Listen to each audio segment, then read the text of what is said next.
Hello and welcome to Donington Park for highlights of the rearranged 750 Motor Club race meeting, the original having been snowed off in March.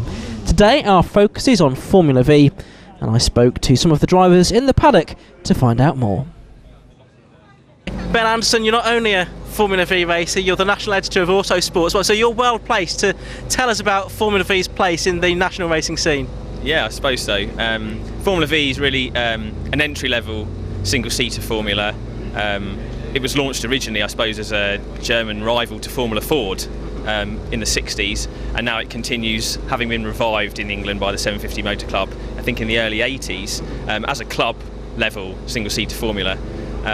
So its place really is, I suppose, just below Formula Ford, a place to start out racing. We've had a few drivers come in, youngsters who've used it as a starting point to learn single-seater racing out of karts. We had Ashley Sutton 3 years ago, who'd done, I think, Super 1 road tax karting. Michael Epps, who's gone on to race in America now. But by and large, it's a clubman's formula really, and you've got a full range of drivers, from guys who are quite serious karters but didn't have the money to go on and do single-seater racing properly, down to your garden shed engineer who likes to come out and play it being a racing driver. And is V well suited to cover all of those bases, do you think? I mean, tell us a little bit about the cars and what you can do as sort of maybe the person who's running a car for themselves or in a small team. Yeah, I mean they're meant to be fairly basic cars. You know, we're limited by some really old 60s technology. We've got the Beetle swing axle, we've got the Type 1 gearbox, obviously we've got the 1300 air-cooled engine, the beam at the front, the torsion leaf beam, and those things limit the car really. Everyone has to run those, but within the formula still you've got room to play, so you can build your own chassis around that, you can tune the engine, so there's kind of a bit for everybody. If you just want to come in and have a bit of fun and drive the car and not worry about it too much, there's options to do that. But if you're a guy who likes to tinker and play with the car a lot, you can do that as well. So it's kind of got a completely broad spectrum. So Craig Pollard, you're still relatively new to Formula V. Tell us how you got into it. I came from 11 years of karting and sort of going around the local tracks, finding out about V, various people you can speak to, and then discovering that you can actually get a car for about £3,000, we decided to dive into it and sort of take a first season. And how did that first season go? Was that more of a learning year? That was definitely a learning year, yeah. We didn't know where we were going to go and how much we were going to put into V, but we discovered that last year if you wanted to get near the front of the pack you needed to be in a quicker, newer car, so we decided to change for this year. Okay, so you're in the GAC this year, and how's that going for you? Yeah, it's really good compared to driving a car which comes from 1995 last year. It's a completely different machine, loads faster down the straights, more aerodynamic, no bits sticking off it or anything, so yeah, it's great, really easy to learn in as well, so really good. Absolutely. So is it something that you'd recommend maybe for other people coming into the sport from karting? Yeah, definitely. I mean, there's so few classes with single-seaters that you can choose. This has got to be one of the lowest costs in the country. Definitely, it's great fun, great people to race with as well. Ian Jordan with me. Ian, you're the man who's won Class B for the last few seasons, I think. Just tell us what Class B means. Class B really is how Formula V was originally done. It's back to basics really. It's just your standard basic car that anybody can build. Yeah, it's anybody in his garage could just get the car together, standard carb, standard ignition. You haven't got to have any technical knowledge really, a little bit of mechanical knowledge, and then you go racing, which is in this formula is very good fun. So today it's rounds 7 and 8 of the Tillotson Formula V Championship. Coming into this weekend, it was Paul Smith that led the championship on 104 points, and he is on pole position. Graham Gant alongside him on the front of the grid. Martin Farmer, the former champion, and the Class B leader, Ian Jordan, on row 2. Ben Anderson, who we heard from there, he's on row 4 alongside Craig Pollard. Further back, Tim Probert, the Yorkshireman, a little bit disappointed, I should think, to be down in 14th position. Jack Wilkinson, we could see there on row 9. And towards the back of the field, Stephen Bailey, well, he had engine problems during qualifying. We'll see if he's out there. He should line up next to Rhys Bennett, though. Problems for the man who should have started on the front row of the grid. Graham Gant is in the pit lane as the race gets underway. We're on board with Jack Wilkinson, who started on row 9 of the grid. already he's trying to make a move past Daniel Burton in the AHS Challenger as they head up towards Redgate Corner for the first time. But a good start has been made there by Paul Smith. He is in the lead of the race.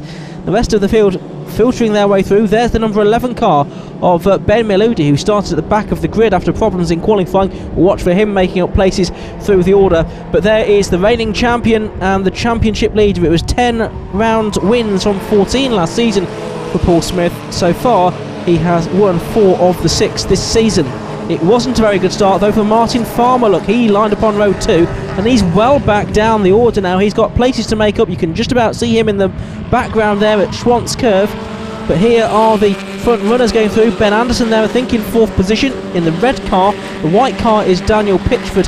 He is in 5th place as this order is shaking out in the early part of the race. That is the 92 car you can see of Craig Pollard, the black and gold liveried car run by Bears Motorsport. On board with Peter Belsey here, and it's side by side for 2nd position, and he goes through, or does he? No, it's Ian Jordan that holds on to 2nd place there, down at Fogarty S's, and the Class B car running in P2 overall.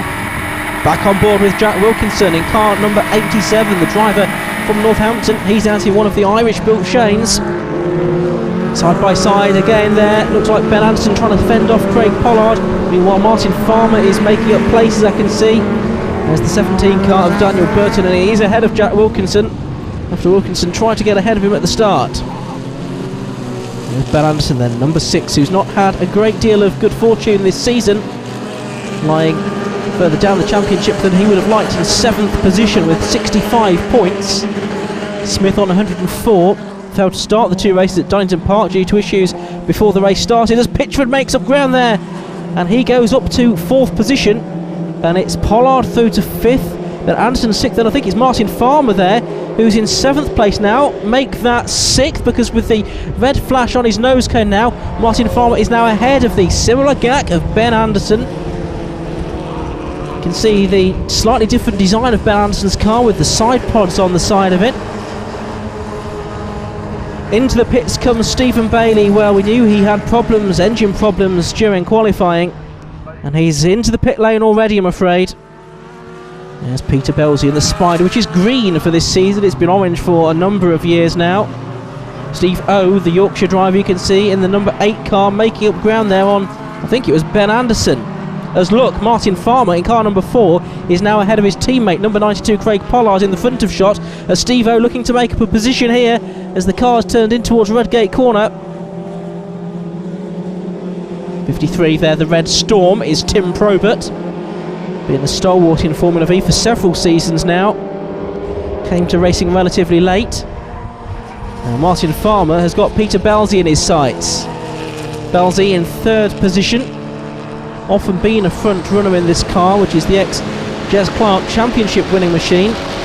Don't see Peter out for every round, but he's usually there or thereabouts when he is, but he's lost out here to Martin Farmer. Oh, what a great first couple of laps or so Martin has had. If it wasn't for the start, I'm sure he'd have been challenging Paul Smith for the lead. Not the first time this season though that Martin hasn't been able to get away successfully. Now we're looking to pull away from Peter Belsey, and should therefore be able to close in on Ian Jordan, who's in 2nd position. There's Ian now in car number 10, the driver from Kent, in the first of those Class B cars. And over the last few seasons, Ian has been by far and away the top Class B driver. Battles down the order as well. 22 is Greg O'Shea in the AHS Challenger, the green car, and the yellow number 88, well, that is Chris Wilshire in his Shane. A spin for the 2nd place man, Ian Jordan goes round, and that allows Martin Farmer through to 2nd position and Peter Belsey for 3rd. Well, I should think Ian Jordan will be kicking himself in the cockpit of that Shane that's been built by his father Dave. And Jack Wilkinson seems to be in trouble as well here. Alan Robinson has been able to drive past. Has Wilkinson got an answer? The two of them absolutely together into Goddards, but it looks like Jack's got that a little bit wrong and Paul Taylor can go through. On the exit of the corner, well, he carried more speed out of the corner, did Jack Wilkinson, so maybe he didn't get it wrong, maybe it was his plan all the time. He's back ahead of Taylor, now he's having a look down the inside of the AHS Dominator of Alan Robinson as they go into Redgate Corner, and I think he's made it through. Jack certainly having a very exciting race, a bit further back down the order.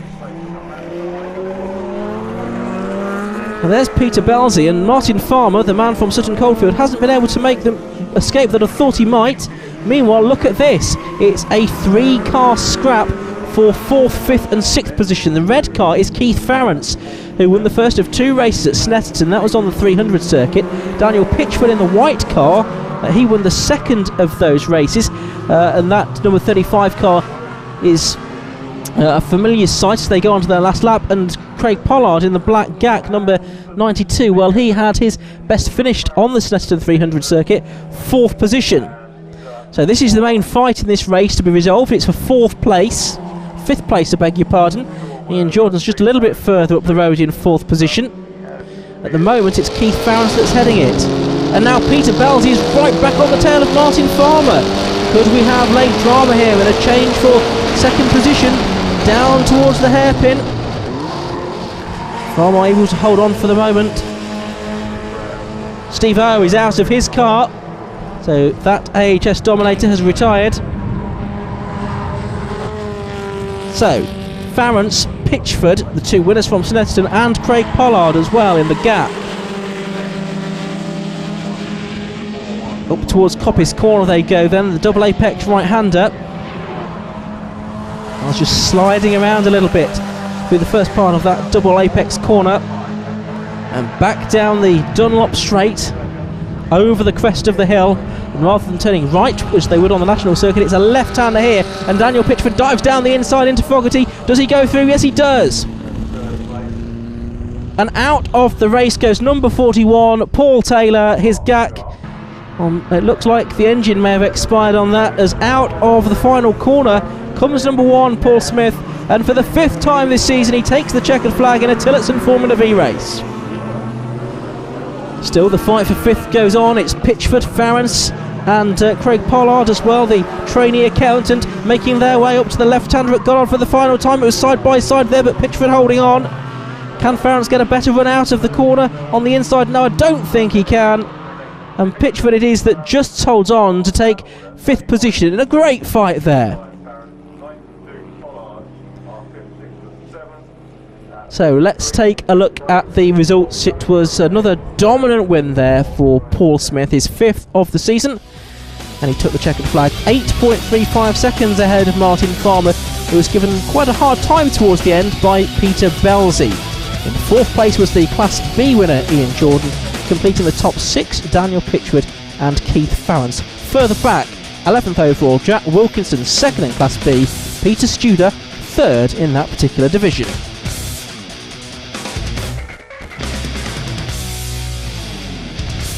So Paul likes to flag it. It looked easy, but I guess it wasn't. No, you know what I'm like. I always push 100%, whether we're on our own or we're fighting. Sort of monitoring the gap, and then I couldn't see no one anymore, so just sort of brought it home. How is it driving the Grand Prix circuit rather than the national layout? Yeah, it's good fun. The chicane coming onto the Melbourne Loop is pretty quick, so that's a bit of fun. The other 2 bits are a bit slippery, but you know, it's still good fun. Okay, Martin Farmer, 2nd position, but what happened at the start? Yeah, another Pembrey. Had the same problem at Pembrey, and I put it down to being my mistake and letting the revs drop too low. But on the green flag lap, I noticed there was a problem, and a little bit worried about the start, rightly so. And yeah, the revs just dropped and it cut out. So I'm not sure what the problem is, but it made for an interesting race. Well, it did. You managed to get through the field quite quickly. You soon got back up into 4th position. Yeah, it was just, I thought I'd catch Pete and pull away quite easily, but he was hanging on to the back of me, giving me a hard time. So. And it was 2nd in position in the end, because I think there was a moment for Ian Jordan as well. Yeah, I think we would have had him anyway, but I would say that. But he spun off on the last corner, so he made it easy for us. Peter Belsey, 3rd position, happy with that? Yeah, good result from 6th on the grid. Good fun racing with Martin and Ian at the beginning. Yeah, really good fun. Absolutely. Martin was just saying that he thought he might be able to shake you off, but not a bit of it, it seems. Yeah, I think we both had a few moments at various times, and but neither of us managed to sort of capitalise on it. Martin lost or missed 3rd gear out of the Melbourne Loop. We got alongside, but I couldn't quite have him, so it was close. Excellent, thank you. Join us again after the break when we turn our attention to action from the Sports Specials Championship.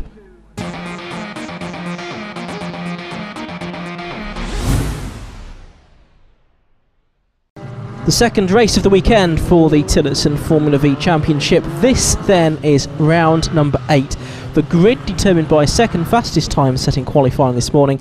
So Paul Smith and Graham Gant on the front row, and Gant did get back to 9th place in the earlier race. Martin Farmer and Daniel Pitchford on row 2. Ian Jordan and Keith Farrance on row 3. Final car coming into position, that's Ben Maludi, who finished the earlier race in 14th position. Green flag at the back then. 13 minutes plus 1 lap of action ahead of us. Out go the lights, away we go. Better start this time by Martin Farmer from the second row of the grid. Didn't drop back like he did quite seriously in the earlier race, but it is Paul Smith that has the lead. Graham Gant holds second in the WEV Worm's Eye View, and in third place Martin Farmer as Peter Belsey pushed out wide at the first corner there in the Spider, running all over the curve and all over the grass at Redgate Corner. That's cost him a little bit of time. A little bit of rough and tumble on the first few corners of this Tillotson Formula V race. Down towards the old hairpin they go. That's Craig Pollard, number 92, tucked in behind the other gack of 59 Keith Farrance. Wing car of Peter Belsey in the thick of that as well. Up into McLean's though goes our race leader, and no prizes for guessing who it is. It's Paul Smith, a side by side for second and third position now. Martin Farmer in the black car, Graham Gant in the yellow car. Gant holds on up into Coppy's corner. The next through is Ian Jordan. The next through is Daniel Pitchford, and there's chaos further back. Up, I could see Craig Pollard, I beg your pardon, getting airborne. Ben Anderson has gone flying through the gravel. Craig Pollard in his black car has ended up quite deep into the gravel trap there. As for second place, it's side by side, and Martin Farmer does this time go through. Well, let's get a replay of what we saw happening up at Coppy's corner. This is on board with Peter Belsey trying to go up the inside of Ben Anderson and Craig Pollard. I think Pollard managed to come across somehow in front of Ben Anderson. We didn't see quite how, and then he tangled with Peter Belsey, and then Anderson was scurrying through the gravel trap as well. This is the view from outside, so we're just looking a little bit further back. Yeah, somehow Pollard just managed to tag the front of Anderson's car. Ian Buxton you could see going through picture as well in his number 7 car. Good to see him back out on the grid for this one. Had to trip down to Simon Hadfield's workshop just down the road to get some welding done between qualifying and the race. He missed the earlier contest. That's some of Craig Pollard's bodywork, about to retrieve by one of our eager marshals.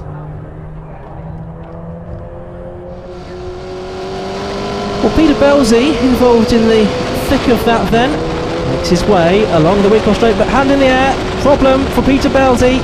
Something has broken on his car, he's realised that, possibly after that contact with Craig Pollard up at Coppy's corner, and the Spider is out of the race. The man who was third in the race early on today is eliminated, I'm afraid. So Paul Smith leading, Martin Farmer second, Graham Gant third, then fourth and fifth the two cars closest to camera. They're Ian Jordan and Daniel Pitchford. There is the aforementioned Paul Smith in the AHS Dominator, the car put together by Alan Harding's team, based in Leicestershire, on home territory then. And the next car through you can see is Keith Farrance, I think, in 6th place. Just running on his own now after being involved in the thick of a scrap early on. And looks like there's a retirement there for number 17, Daniel Burton. That's another of the AHS cars, it's the Challenger. And somehow he's conspired to end up half in the gravel trap and half out. Side by side then between Pitchford and Jordan here. Jordan in that Class B car, which holds on to the moment for 4th position. He's had various success in Formula V down the years as Ian Jordan. He's been racing in it for quite some time now. Just tend to keep drivers interested over a number of seasons. But Jordan turning his way through McLean's just ahead of Pitchford now, who's proving to be a bit of a nuisance to Jordan. Pitchford, as we said, went on the Snetterton 200 circuit. Now they're coming into this yellow flag zone because there's the recovery going on of Craig Pollard's car, and so the driver's just having to just slow down into that yellow flag zone.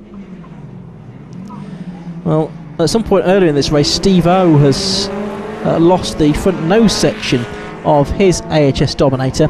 Steve O was actually leading the championship going into the Pembrey race weekend, but Paul Smith defeated Martin Farmer in both races there. The podium was 2 for Ben Anderson and Ian Buxton at the South Wales circuit. Talking of Ian Buxton, here he is now, well involved in this scrap with Tim Probert and Steve O as well. Some of the more experienced drivers in the championship doing battle here, turning their way through the right-hander at Coppice Corner now. Ooh, and it's Buxton who's off into the gravel trap, kicking up the dust now. Is he going to be able to drive out of there? I think he's, yep, Ian Buxton's going to rejoin the circuit. They've lost a few positions though. A change for 4th position down at the Melbourne hairpin, and it's Daniel Pitchford now that's ahead of Ian Jordan. So car 35, the white car, goes past number 10, which is Jordan. The Lee Stone of Pitchford is up to P4, rounding the left-hander at Goddard hairpin. Jordan's not going to give up here though, it's not in his nature. Dives out of the slipstream now to the left-hand side of the circuit, so Pitchford making him drive around the outside if he's going to get through at Redgate Corner. He's alongside, but no, he can't quite do it. So Pitchford for the moment holds on to 4th place. Through Hollywood they'll now go. There's back markers up ahead as they make their way down the Craner curves. Not too far behind them is Keith Farrance in 6th position, possibly closing in a bit. It's Martin Snary in the number 31 car that they are about to pass. That's the Shane. They do so. Old Hairpin, he keeps well out of the way, but there'll be more blue flags at the next marshal's post. There they are as the leaders come up to lap the 22 car of Greg O'Shea. Oh, and contact! And Pitchford spins, and so too off onto the grass goes Greg O'Shea with damage to the front of his car. He goes over the track and skitters off into the gravel. And the 4th place man making contact there with the back marker as he tried to go through. Let's just look at the replay. Well, the blue flags were out to warn Greg O'Shea that the faster cars were coming through, but Dan Pitchford tried to squeeze through on the inside there at Schwantz curve. And there was damage, I'm afraid, to both cars, both of them out of the race. Well, that's just one of the perils, really, isn't it, of having to lap slower cars. Here's our race leader then, Paul Smith. He's on his final lap of the race. There's Martin Farmer in 2nd place. He's not too far behind, but actually a bit further behind than he was earlier on in the race. Farmer has been giving Paul Smith a reasonably hard time during the course of this 13-minute plus 1 lap encounter. There's Martin Snary's car. He too is a retirement. Rhys Bennett in car number 90, another of the Shanes for the young man from Bournemouth. That is now lapped by the race leader as well, Paul Smith. In this 8th round of the Tillotson Formula V Championship, which is about to come to an end. Can this be the 6th win from 8 races this season? He won 10 last year as well, did Paul Smith. Checkered flag is out. The result is not in doubt. Paul Smith wins again at Donington Park, and Martin Farmer takes 2nd position. 3rd place now goes the way of Graham Gant in the WEV. Much better result for him after the disappointment of earlier on.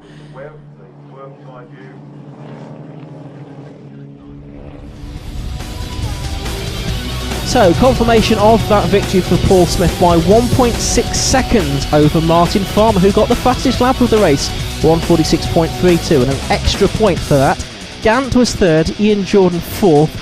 Keith Farrance promoted to 5th after the demise of Daniel Pitchford. Steve O completing the top 6 positions.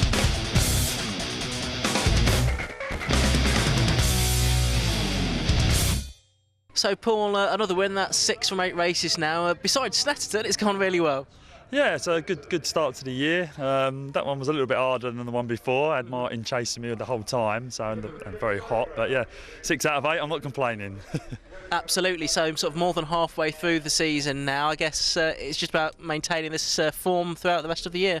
Yeah, I'll just take every race as it comes. Like, it's easier to do that and try to go out, win every race, and whatever happens, happens. You get Snetterton again, and it's all back back again. Yeah, it just goes to prove you've got to get the points on the board just in case you get another weekend like Snetterton. Right, exactly. I mean, Snetterton was a disaster and sort of worked all night long to get it going and ended up missing both rounds. So, you know, and Martin's finished second pretty much all the time. So it's pretty close still.